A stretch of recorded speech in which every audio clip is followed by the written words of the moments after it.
Welcome to Pin valley.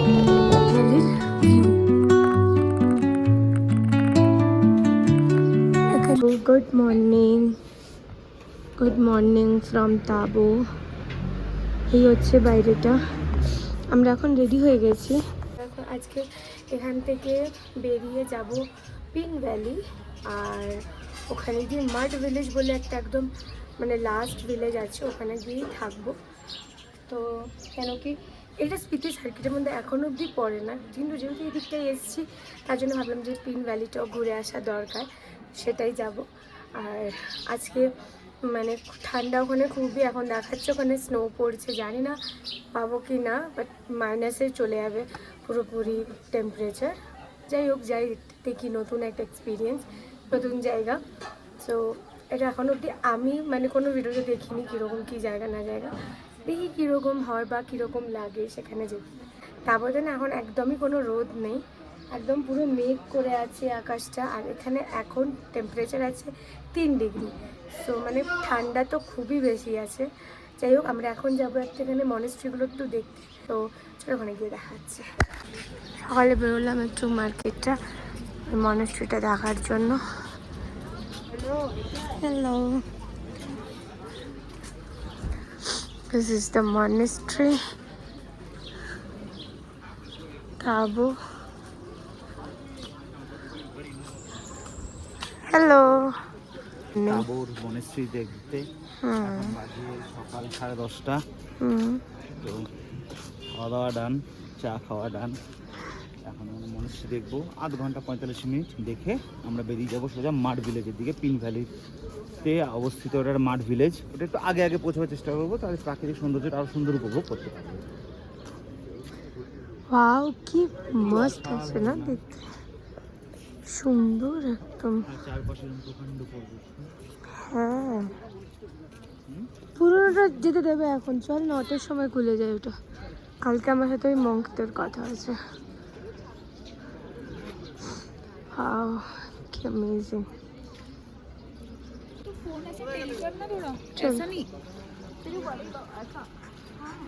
Wow, সুন্দর। খোলা নেই কি?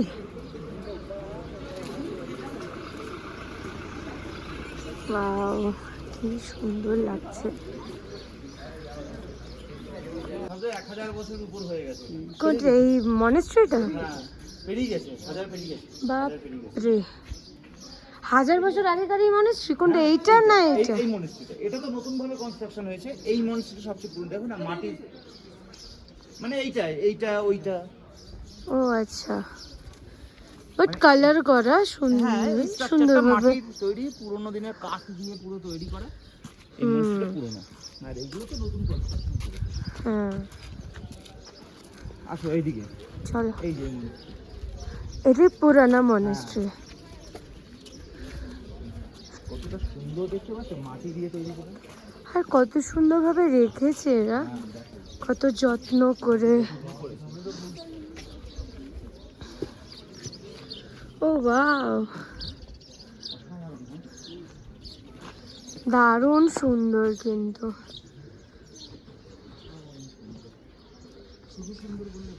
সত্যি তাই, সুন্দর লাগছে।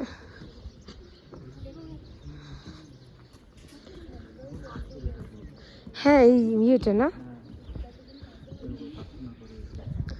হ্যাঁ, লোকাল দোকান এটা মনে হলো না? একটু দেখবো ওই তাবো লেখা এরকম কিছুই। আমি আমাদের আমি দেখো নাকো থেকে ওটা নিতে ভুলে গেলাম যে নাকো লেখা একটা ইয়ে। এখানে আরো মনেস্ট্রি আছে বললো তো তাই। ওই ওপরে একটা মনেস্ট্রি আছে দেখ। বাপরে, আমি উঠতে পারবো না।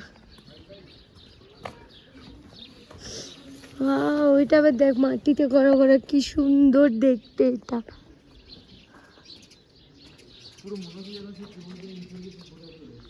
হ্যাঁ,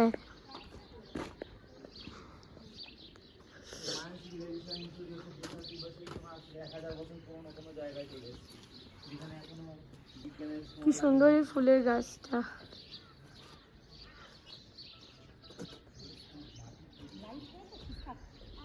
চলো।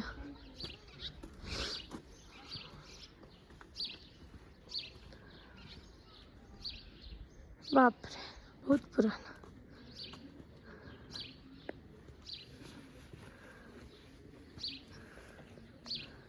আধ্যাত্মিক শান্তি নিয়ে আমার কিচ্ছু হবে না। দেখবার মনের মধ্যে আর কিছু কোনো ভয় পাপ দুঃখ রাগ কিচ্ছু নেই। আমার মনের মধ্যে পাপ নেই তো কোনো।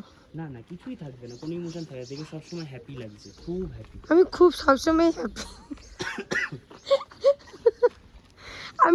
আমি যখন কাঁদতে শুরু করি না, তার 1 মিনিট বাদে হাসতেও শুরু করে দিই। বল আমাকে, মানে আমি কি করলে আমার কি হবে? কিছুই হবে না আমার, 4 থেকে 5 ঘন্টা টানা একটানা হাতের উপর হাত দিয়ে বসে থাকতে হবে। কিচ্ছু হবে না আমার। আমাকে ভগবান বানিয়েছে এরকম করে, বুঝলি? কি চল ভাগ। এখানে আরেকটা মনেস্ট্রি, কত বড় মনেস্ট্রি এখানে। চলো, আমরা এখন তাবো মনেস্ট্রি থেকে বেরোচ্ছি। 996 এডি, 996 এডিতে তৈরি হওয়া এই সুন্দর মনেস্ট্রিটা আমরা এক্সপ্লোর করলাম, যতটা পারলাম দেখলাম। এইখানে পাস্ট বুদ্ধাও আছে, মানে পাস্ট বুদ্ধা বলে এরা, অতীতের বুদ্ধা। বর্তমান বুদ্ধার মানে ইরাতেই আমরা এখন রয়েছি, গৌতম বুদ্ধা, যাকে আমি সিদ্ধার্থ গৌতম বুদ্ধা হিসাবে চিনি। আর এরপরে যে ফিউচার বুদ্ধা আসবে আজ থেকে 2500 বছর পরে, তো তারও এখানে মন্দির আছে। এই কথিত আছে যে এখানকার লোকেরাই বলছে পরের বুদ্ধা নাকি অনেক লম্বা হবে, নাকি মৈত্রী বুদ্ধা, মৈত্রী হচ্ছে মৈত্রী বুদ্ধা, মাইত্রিয়া বুদ্ধা নাম হবে। 2500 বছর পরে, হ্যাঁ, সেই বুদ্ধা আবির্ভাব হবে। তো আমরা এই মন্দিরটা, এই মনেস্ট্রিটা এখন ছেড়ে চললাম। আমাদের এখন সামনে গন্তব্য আছে অনেক দূর। আমরা যাব মাড ভিলেজ, পিন ভ্যালির মধ্যেই একটা ছোট্ট গ্রাম। তারপর থেকে এই হচ্ছে আমাদের হোমস্টেটা। ক্যাফে বন্ধ আছে এখন। বেরোলাম, এই যে সব গাড়ি বন্ধ হয়ে গেছে, এখন দুজন বেরিয়ে গেছে। তাবো থেকে বেরোতে বেশ একটু বেলাই হয়ে গেল। আর মনেস্ট্রিগুলো বেশ দেখছিলাম, ঘুরছিলাম। বহু পুরনো মনেস্ট্রি, তবে ভিডিও করা গেল না। বেশ কিছু জায়গা, মানে প্রত্যেকটা মনেস্ট্রির ভিতরে ফটোগ্রাফি আর ভিডিওগ্রাফি স্ট্রিক্টলি প্রহিবিটেড। তো মনেস্ট্রিটা খুবই সুন্দর ছিল। এখানে future Buddha, past Buddha, present Buddha, এই ব্যাপার কনসেপ্টটা একটু ভালোই লাগলো, যে জানতাম না এর পুরো বিষয়টা, এখানে গিয়েই জানতে পারলাম। তো এখন আমরা চললাম ধানকার মনেস্ট্রির দিকে। এখান থেকে 32 কিলোমিটারের মতো। সামনে গিয়েই পাবো আমরা মুসল্যান্ড স্ট্রাকচার যে ভিউ। আর তারপরে আমরা ধানকার মনেস্ট্রি দেখে বেরিয়ে যাব সোজা মাড ভিলেজের দিকে। হ্যাঁ, মুসল্যান্ড মানে চাঁদের মাটি এরকম দেখতে হয়। এই পুরো যে স্ট্রাকচারটা দেখছো, চাঁদের মাটির স্ট্রাকচার এরকম পাওয়া যায়, এটাকে বলে মুসল্যান্ড ভিউ, মুসল্যান্ড স্ট্রাকচার। আচ্ছা, অসাধারণ দেখতে, আমাদের মাটি মাটি টাইপ। মাটি মাটি টাইপের, ইয়েস এক্স্যাক্টলি। যেটা সমুদ্রের তলা থেকে যখন বেরিয়েছে, হ্যাঁ, ঠিক আছে, চাঁদ তো পৃথিবীরই অংশ, হুম, তো সেটাই হচ্ছে কথা, যে যখন বেরিয়েছে সে এই মাটি আর ওইখানকার মাটি কিন্তু দেখা যাচ্ছে এক, বুঝেছো?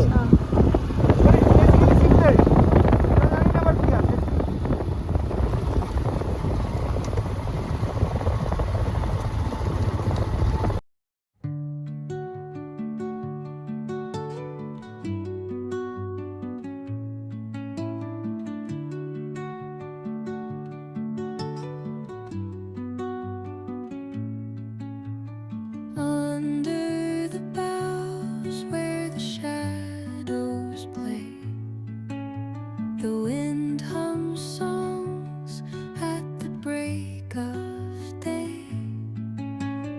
whispering pine. Dhankar gompa, welcome to Dhankar Dhankar gompa. মানে ওই ধানকার মনেস্ট্রি যেটা আছে না,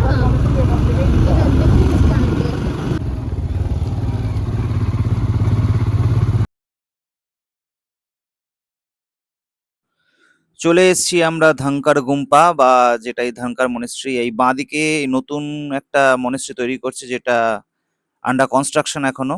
আমরা এটা ঢুকিনি, আমরা সোজা পুরোনোটায় গেছি। তো এই পুরোনো যে ধাঙ্কার মনেস্ট্রির খুব সুন্দর একটা গল্প আছে। ধাং কথার মানে হচ্ছে ক্লিফ, আর কার কথার মানে হচ্ছে আপনার যেটাকে বলে ফোর্ট, মানে দুর্গ।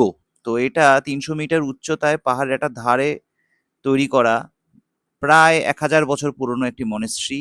আর এই মনেস্ট্রিটা ১৭০০ খ্রিস্টাব্দে, মানে 17th সেঞ্চুরিতে এখানে যে রয়্যাল ফ্যামিলি ছিল, মানে বেসিক্যালি যাদের নোনোজ, এখানের কিছু স্ট্রাকচার থেকে নাম দেখে বুঝলাম নোনো সম্প্রদায়ের এখানে বসবাস ছিল এবং তাদের রাজধানীর মতো একটি ছিল। এটা খুব পুরনো ইন্দো টিবেটিয়ান যে কালচারের একটা প্রতীক। এটি একটি এন্ডেঞ্জার মনুমেন্টের মধ্যে দরজা পেয়ে গেছে অলরেডি এর মধ্যেই। আর এটি ১০০০ থেকে ১১০০ এবং ১২০০ খ্রিস্টাব্দের মধ্যেই তৈরি হয়েছে। মনেস্ট্রির ভিতরে ফোন অ্যালাউ ছিল না, এই জন্য ভিতরে ফটোগ্রাফি ভিডিওগ্রাফি করে দেখাতে পারলাম না, কি করব, দুঃখিত। কিন্তু অদ্ভুত ব্যাপার, এখানে ভেতরে যে ছবিগুলো দেখলাম এখানকার যে মংসরা আছে তারা বললেন এগুলো ১৫০০ খ্রিস্টাব্দে আঁকা হয়েছে আর ভোটি ল্যাঙ্গুয়েজে সমস্ত ভাষায় লেখা আছে। আর আমরা কিছু মার্কেটিংও করলাম, স্টিকার, কিছু ম্যাগনেটস। আর এরপরে আমরা বেরিয়ে যাচ্ছি ধানকার মনেস্ট্রি থেকে। এখন আমরা যাব মাড ভিলেজের উদ্দেশ্যে। শুনেছি মাড ভিলেজ নাকি খুবই সুন্দর জায়গা। তো পিন ভ্যালি পুরো পার্বত্য অঞ্চল যেটা আছে সেটা একটা ন্যাশনাল পার্ক। আর এই ন্যাশনাল পার্কের মধ্যে পিন ভ্যালি যে ট্রেক হয় সেটাও এখানেই। এই যে আমাদের গেট, আর আমরা চললাম এখন পিন ভ্যালির উদ্দেশ্যে। তো পিন ভ্যালির মধ্যে এন্টার করে গেছি আমরা। আর সামনে যাচ্ছে সঞ্জয় আর জয়, আমার পিছনে গাড়িতে আছে হান্টার 350-তে রাজীব। আর প্রাকৃতিক সৌন্দর্য তো ভাষায় বলে বোঝানো যাবে না, অপরূপ সৌন্দর্য, মানে এতটাই নৈসর্গিক যেটা যেটা চোখকে শুধু জুড়িয়ে যায়। আর মাড ভিলেজ যেখানে আমরা যেতে চলেছি, সেই মাড ভিলেজ হলো ইন্ডো টিবেটিয়ান বর্ডারের আরও একটি একদম প্রান্তিক গ্রাম যাকে বলবো আমরা। আর মাড ভিলেজের পরে আর কোনো রকমভাবেই কোনো পাবলিক ট্রান্সপোর্ট যায় না, এরপরে টোটালি অফ রোডিং। আর এটা হলো টোটালি একটা রিমোট গ্রাম। চলুন দেখি। ঢুকে গেছি আমরা পিন ভ্যালি মাড ভিলেজে। আর এটা হচ্ছে আমাদের রুমটা। রুমটা এতটাই সুন্দর, পুরোনো এই জায়গাটা, মানে পুরো কাঠের মনে হয়, দারুণ সুন্দর রুমটা। এই যে ওয়াশরুমটা, ওয়াও, এই যে ওয়াশরুম, পরিষ্কার একদম ওয়াশরুমটাও। আর এই হচ্ছে পুরো ভিউটা। এটা হচ্ছে পিন ভ্যালির ভিউ। এখান থেকে পিন ভ্যালি ট্রেকিংও হয়, যারা ট্রেকিং করে ওই মানে ওই ভ্যালিটা দিয়ে ট্রেকিং হয়। হাতগুলো আর দেখাতে পারছি না, হাতগুলো পুরো কেঁপে গেছে, একদম কোনো কাজ করছে না হাতে, এতটাই ঠান্ডা। এখানে 1 ডিগ্রি সেলসিয়াস চলছে, প্রচণ্ড ঠান্ডা। এই ঠান্ডায় বাপরে। যাই হোক, এটা কিন্তু একদম রিমোট লোকেশন। এটা স্পিতি সার্কিটের মধ্যে পড়ে না এখনও অবধি, কিন্তু মানে যারা একটু মানে এরকম অফ বিট প্লেস পছন্দ করে, আসতে চাই, তারা আসতে পারে। কিন্তু রাস্তাটা খুবই খারাপ, মানে চড়াই উতরাই করে আছে। হ্যাঁ, তবে রাস্তা হচ্ছে, 2-1 বছরের মধ্যে রাস্তা ভালো হয়ে যাবে। এখন প্রায় 4টে বাজছে, তো কিছু খেতে হবে। তো যাই, একটু জামা কাপড় ছেড়ে একটু ফ্রেশ হয়ে তারপর একটু খেতে যাই। আর হ্যাঁ, আরেকটা কথা বলতে ভুলে গেলাম, এখানে কিন্তু একদম জিরো টাওয়ার, জিরো, কোনো টাওয়ার নেই ফোনের। প্রায় মানে ঢুকতে পিন ভ্যালি ঢুকতেই কোনো টাওয়ার নেই ফোনে। তো যাদের ফোন করার থাকে বা কিছু থাকে, তো তাই যেন আগেই ফোন টোন করে নেয়। এখানে আর কিচ্ছু হবে না, একদম জিরো টাওয়ার। আমার জিও, তো জিও তো একদম জিরো টাওয়ার, এটাই বলার ছিল। এখানে হোমস্টেতে একটু চা দিয়েছে সবার জন্য। প্রচন্ড ঠান্ডা, এখন কত ডিগ্রি চলছে? এখন মাইনাসে চলে গেছে, প্রচন্ড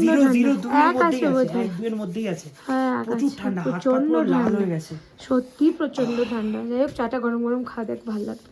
আমরা একটা মানে কোনো ক্যাফেতে এসেছি, তারা ক্যাফে রেস্টুরেন্ট আছে এখানে, একটা খুব ভালো খাওয়া দাওয়া শুনেছি, ভালো করে টেস্ট করতে এসেছি। আর সে তো ঠিক আছে, টেস্ট হবে, সামনের দৃশ্যটা একবার মন কেড়ে নেওয়ার মতো, চোখ কেড়ে নেওয়ার মতো, মনে হচ্ছে সবসময় আমি তাকিয়ে থাকি এটার দিকে। অনেক পরিষ্কার। এখন এইটা মানে আকাশটা পরিষ্কার হয়ে গেছে যাওয়ার জন্য ওই বরফের যে শৃঙ্গটা আছে ওটা দেখা যাচ্ছে। Sauce fries, egg chicken fried rice sauce দিয়েছে, খেয়ে নিই। তিন ভ্যালিতে আছি মাড ভিলেজে, আর মাড ভিলেজে প্রচণ্ড ঠান্ডা, দাঁড়িয়ে প্রচণ্ড ঠান্ডা, চারপাশে এরকম অপার সৌন্দর্য প্রকৃতির। আর এটা আমরা তিন ভ্যালি ন্যাশনাল পার্কের মধ্যেই রয়েছি। হ্যাঁ, সামনে একটা ছোট মনেস্ট্রি রয়েছে, আর এর গা দিয়েই চলে এসেছে ছোট ছোট ফুলফুল করে আওয়াজ করা ছোট ছোট আর একদম জলস্রোত। পরিষ্কার হয়ে গেল নদী, আকাশ কি দারুণ লাগছে। চোখমুখ পুরো ঢাকা, টেম্পারেচার 0 হয়ে গেছে, 0। হ্যাঁ যাবে, এসো। হ্যাঁ যাবো, উঠবো। নদী কা রাস্তা, নদী দেখে এ দেখো এখানে জল আছে, আবার ওয়াটার ক্রসিং। ও মাই গড। পাশে কি সুন্দর ফুলের গালিচা হয়ে রয়েছে। কি অপূর্ব লাগছে। দেখো ফুলের গালিচা হয়ে রয়েছে পুরো। এখন এখানে টেম্পারেচার আছে -3। ও মাই গড। আমার এমনিতেই পুরো নাক লাল হয়ে গেছে, মানে স্কিনে পুরো সব জায়গায় এই জায়গাগুলো পুরো মানে ছাল উঠে গেছে, হাতগুলো পুরো একদম রেড রেড হয়ে গেছে, প্রচণ্ড বেশি ঠান্ডা এখানে এখন। আমি যে কটা লেয়ার ভেতরে পড়ে আছি শুধু আমি জানি। আর এটা না মানে মাটির ঘর, মানে আর কিন্তু ঘরটা মাটির ওপরে পুরো কাঠের মানে স্ট্রাকচার করা আছে, তো মানে ভীষণ সুন্দর। এখন রাত হয়ে গেছে, এখন রাত প্রায় 9টা 9:30 বাজছে। আমরা এবার ডিনার করতে যাব। হ্যাঁ অবভিয়াসলি এখানে ভেজ হবে, নন ভেজ নয়। তো যাই দিক সেটাই যেন তৃপ্তি হবে, কেন কি এই ভিলেজে হয়তো জনসংখ্যা 100 থেকে 150-র মধ্যেই হবে, আর বেশি নেই। আর একদম অফবিট প্লেস, মানে অসাধারণ। তো যাই হোক চলো এখন আমরা একটু ডিনার করে আসি। যেটা আমরা হোমস্টেতে আছি সেখানে ভাইয়া সবাইকে খাবার দিচ্ছে।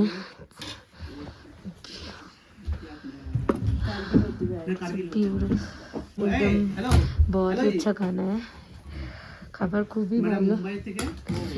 নিজস্ব ঘি, আচার, এখানে আছে মটর আর পনিরের তরকারি, আর ডাল, ভাত। সারাদিনের এত জার্নির পর এই রাত্রেবেলায় গরম গরম ভাত যেন একটা আলাদাই তৃপ্তি। আর দাদা খাবারটা বানিয়েও ছিল দারুণ। একটু বেরোলাম হাঁটতে, এত ভালো খাওয়া হয়ে গেছে যে পেটটা পুরো ভরে গেছিল, তার জন্য ভাবলাম যে যাই একটু হেঁটে আসি। এখানে আমার ফোনে ঠিক এখন বোঝা যাচ্ছে না, বাট স্টারগুলো একদম এতটাই সামনে আছে, এতটাই ভালো লাগছে দেখতে। আমি অনেক ফটোও ক্লিকস করেছি, ওগুলো আমি আমার ইনস্টাগ্রামে পোস্ট করব সব। তো যাই হোক আমাদের এখানে একটু হাঁটা কমপ্লিট হয়ে গেল, এরপরে আমরা একটু মানে রুমে যাচ্ছি। কুকুরগুলো এখানে কি সুন্দর। যাই হোক ভিডিওটা এখানেই এন্ড করছি, যদি ভালো লাগে প্লিজ লাইক করো। দেখা হচ্ছে নেক্সট ভিডিও, টাটা।